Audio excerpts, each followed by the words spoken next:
La famille. Avertissement.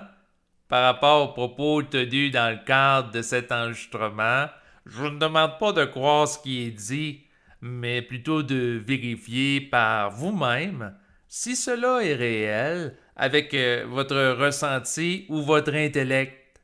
Bonne écoute. Lorsque l'âme décide de s'incarner dans la matière, elle choisit parmi les opportunités d'incarnation se présentant à elle la famille dans laquelle elle va prendre corps. Plus spécifiquement, elle va choisir la mère enceinte qui va donner naissance au corps physique qu'elle va habiter. De plus, il faut réaliser qu'en contrepartie, l'esprit de la mère va choisir l'âme qui va habiter le corps physique qu'elle porte durant la période de sa grossesse. Donc, les individus ne naissent pas dans une famille par hasard. Cela s'inscrit dans le cadre d'un scénario de vie en relation avec des âmes et des esprits. Lorsque l'humain est inconscient, son identité repose essentiellement sur des éléments extérieurs à lui, de nature collective, comme son appartenance à une famille. Par contre, lorsqu'il devient conscient, son identité repose sur lui-même, c'est-à-dire son individualité. Souvent, lorsqu'il est inconscient, il peut subir des relations familiales malsaines qu'il va tolérer car il n'aura pas suffisamment de volonté pour les modifier, s'affirmer ou de s'affranchir de ces dernières. Par contre, lorsqu'il s'éveille, il développe une conscience plus respectueuse de lui et des autres. De plus, il acquiert la force mentale et l'intelligence créative qui vont lui permettre d'ajuster aux besoins ses relations avec les membres de sa famille pour qu'elles soient plus respectueuses à son égard si elles ne le sont pas. Si ces dernières ne s'ajustent pas à lui, l'individu en processus de conscientisation peut diminuer la fréquence et la durée des rencontres avec eux. S'il juge que certaines personnes de sa famille lui grugent trop d'énergie, il va être capable de mettre fin à sa relation avec elles. Il préférera être seul que mal accompagné et sa sensibilité le rendra sélectif avec le temps. L'individu conscient sera capable de prendre ses distances à l'égard de membres de sa famille qui lui font subir de la violence physique, psychologique et psychique. Entre autres, il ne se sentira pas coupable s'il s'éloigne d'eux alors qu'il subit des mauvais traitements de leur part. Ainsi, il peut délaisser les membres de sa famille, se rapportant à la génétique de son corps physique, si ses rapports avec eux sont toxiques, pour plutôt être en relation avec des gens conscients de leur esprit, c'est-à-dire étant sur la même longueur d'onde que lui.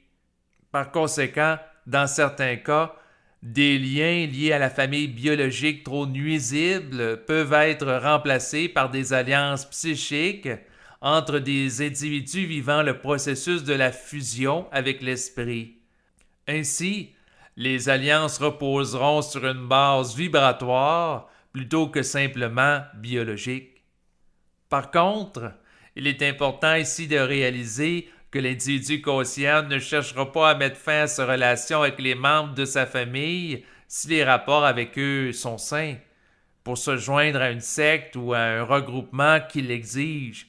Agir ainsi reviendrait à délaisser un collectif pour se rallier à un autre qui cherche à englober l'individu. Ainsi, il ne mettra pas fin à des liens avec des gens de sa famille pour faire plaisir aux membres d'une organisation qui pourrait vouloir l'en séparer en vue ensuite de l'isoler et le rendre vulnérable. Plus l'individu se conscientise et moins il sera influençable par les gens de la famille ou de collectif, car il va acquérir de plus en plus une indépendance d'esprit reposant sur son individualité. Par conséquent, il sera en mesure de prendre ses distances par rapport à certains membres de sa famille qui peuvent adopter à son égard des comportements de violence physique, psychologique et psychique. Souvent, les liens malsains sont plus difficiles à défaire avec les membres de la famille que des amis. Par contre, l'individu conscient sera capable d'y mettre fin s'il lui occasionne trop de perte d'énergie en raison de sa sensibilité qui lui permet de les percevoir avec précision. Souvent, la souffrance dans les rapports familiaux pour l'individu qui vit un processus d'évolution de conscience provient du fait qu'il connaît un changement de son état mental à la différence des membres de sa famille qui ne l'expérimentent pas simultanément. Ainsi, il devient plus sensible à la différence de membres de sa famille qui ne développent pas cette sensibilité en parallèle à lui. Par conséquent, il est possible que des membres de sa famille heurtent la sensibilité de cet individu sans que ces premiers s'en rendent compte, étant donné qu'ils n'ont pas le même niveau de perception. Par conséquent, dans ce cas, l'individu qui se conscientise peut percevoir qu'ils ont des comportements astralisés et nuisibles.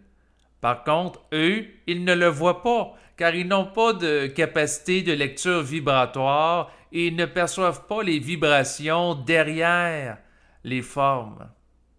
Ainsi, ils ne sont pas capables de percevoir le plan d'énergie astrale dont ils n'ont pas conscience de son existence, alors qu'ils sont influencés par lui, car ils n'ont pas accès consciemment au plan mental qui pourrait leur servir de point de référence pour percevoir le plan d'énergie astrale avec un recul critique. Sans un accès à la perception de la vibration mentale qui découle de la fusion avec l'esprit, ayant une énergie mentale, l'énergie du plan astral ne peut pas être perçue. Ainsi, tant que l'individu ne vit pas la fusion avec l'esprit, sa perception ne peut pas être éduquée à percevoir clairement la distinction entre l'énergie astrale et mentale. Par contre, il peut faire une distinction entre ce qui vient du bas astral et qui est plus sombre, et aussi de ce qui provient du haut astral qui est plus lumineux. Dans un autre ordre d'idée, il est possible que l'individu qui devient conscient maintienne des liens avec des membres de sa famille, même s'ils sont inconscients, si ces derniers ne lui grugent pas trop d'énergie, car son but n'est pas d'exiger la perfection aux autres, ou qu'ils perçoivent des niveaux de réalité qu'ils ne perçoivent pas habituellement, comme le plan mental et astral.